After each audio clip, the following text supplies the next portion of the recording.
Ya halo, perkenalkan nama saya Mitra Febriani Hulu.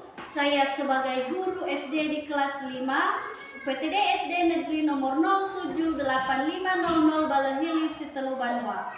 Izinkan saya membawakan sebuah hasil karya dari karya saya sendiri. Ini media ajar yang saya buat.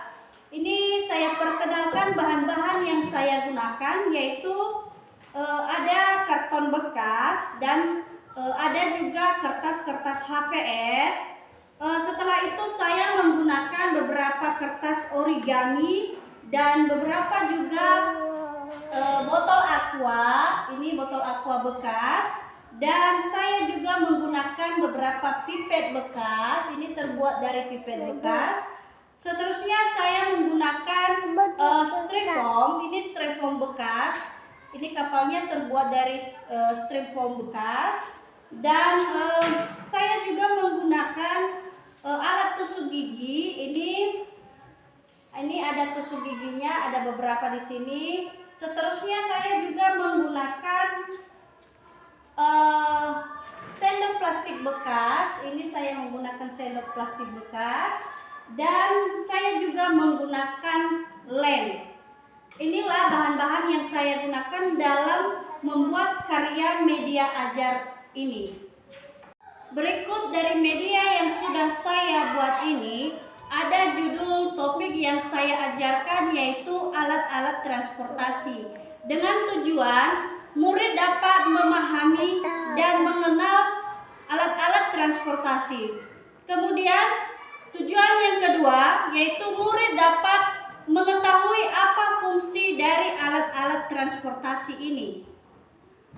Saya akan menjelaskan beberapa demonstrasi dari alat-alat transportasi dari hasil karya media ajar yang saya buat ini. Yang pertama sekali, di sini ada beberapa alat transportasi, ini khususnya di air laut.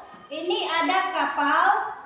Ini juga ada speedboat, dan ini ada perahu kecil. Di sini nampak kepada anak-anak kami bahwa kapal ini dan speedboat ini, perahu ini, dia biasanya bersandar di pelabuhan. Ini nampak seperti pelabuhan.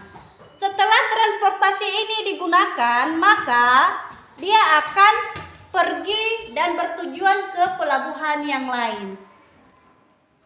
Seterusnya, dari alat-alat transportasi yang sudah saya jelaskan ini kepada anak-anak didik saya, bahwa alat-alat transportasi ini ada berbagai jenis yang bekerja di laut.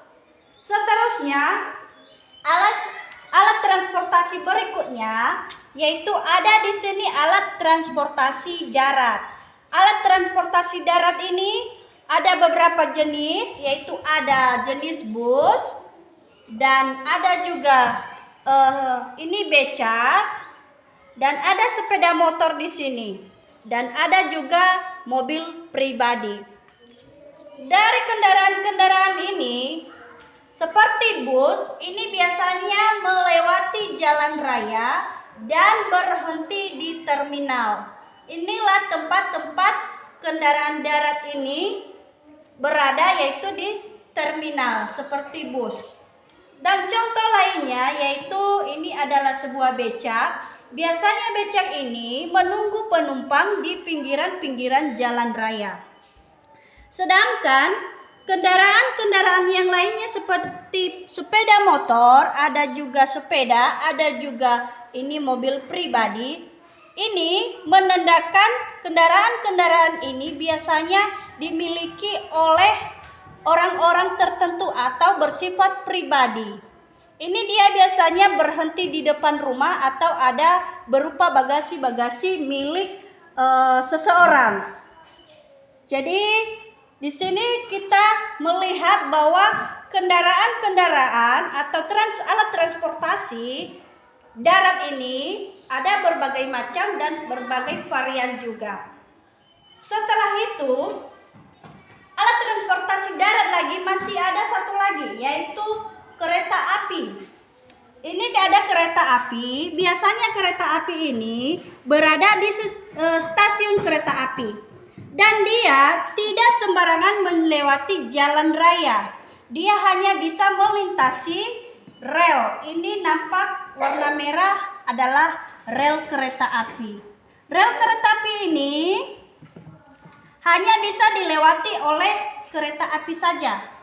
Jadi, dalam hal ini, alat transportasi darat ini ada yang bisa berhenti di terminal seperti contohnya adalah bus, dan ada juga yang bisa berhenti di stasiun kereta api. Sehingga di sini alat-alat transportasi dapat siswa-siswi kami ketahui apa kegunaan, apa fungsi dari alat-alat transportasi. Seterusnya ada juga alat transportasi udara. Di sini ada dua macam alat transportasi udah saya buat. Ini terbuat dari botol bekas dan kertas origami, dan ada juga HVS di sini. Ini adalah contoh pesawat penumpang yang bersifat dapat menampung lebih banyak orang atau dapat menumpang beberapa penumpang. Sedangkan yang satu ini adalah jenis pesawat helikopter. Ini penumpangnya terbatas, sehingga kedua kendaraan udara ini berbeda-beda juga sifatnya atau berbeda juga fungsinya. Tetapi kedua kendaraan ini biasanya berada di bandara udara. Sebelum penerbangan dan sesudah penerbangan mereka akan berada di bandara. Ketika pesawat ini terbang, dia akan pergi ke udara, dan ketika dia kembali lagi, dia akan kembali lagi ke bandara dengan mengambil ancang-ancang. Baru bisa berhenti, karena pesawat ini berada di udara berapa kilometer jauhnya, sehingga tidak langsung berhenti di satu tempat udara tanpa mengambil ancang-ancang. Sedangkan helikopter ini dia juga dapat berada di bandara ataupun dapat berada di lingkungan-lingkungan luas ketika dia mendarat ke darat. Baik, demikian penjelasan dari hasil karya media saya ini tentang alat-alat transportasi. Semoga dapat menginspirasi semua Bapak Ibu guru yang lain dan juga kepada anak-anak didik atau pelajar di Nias Barat. Terima kasih. Ya Allah.